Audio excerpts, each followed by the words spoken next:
আসসালামু আলাইকুম, কেমন আছেন সবাই? আশা করছি সকলে ভালো আছেন, সুস্থ আছেন। থাম্বনেল দেখে হয়তো বুঝতে পেরেছেন আজকে আমরা আলোচনা করতে যাচ্ছি কোন ক্রিকেট লিগ সবচেয়ে বেশি জনপ্রিয় তা নিয়ে। Number 1, IPL.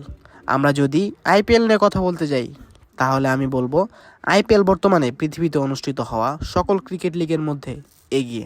2024 সালে আইপিএল এর প্রাইজ মানি ছিল প্রত্যাশারও বেশি।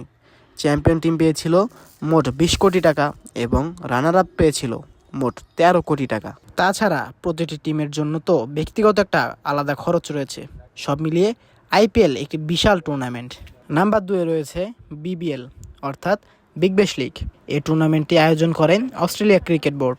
এখন আমি যদি বিগ ব্যাশ নিয়ে বলি তাহলে সর্বপ্রথম বলবো তাদের ভিডিও কোয়ালিটি ও ক্যামেরা সেটআপ নিয়ে।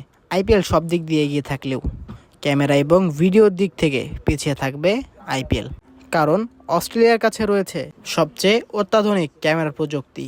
বিগ ব্যাশ লিগ সর্বপ্রথম শুরু হয় 2011 সালে। আর হ্যাঁ, আইপিএল এর কথা তো বলতে ভুলেই গেছি, আইপিএল শুরু হয় 2009 সাল থেকে। আজকের ভিডিও অনুসারে নাম্বার 3 রয়েছে বিপিএল। বিপিএল এর কথা যদি বলতে যাই তাহলে আমি বলবো গত সকল সিজনের থেকে 2024 সালের এই পর্বটা একটু স্টেবল হয়েছে। ভিডিওতে সামনে যাওয়ার আগে প্লিজ আমার চ্যানেলটাকে সবাই সাবস্ক্রাইব করে নিন। তবে 2017 সালের সেই সিজনটাকে সবচেয়ে বেস্ট বলা হয় বিপিএল হিস্ট্রিতে।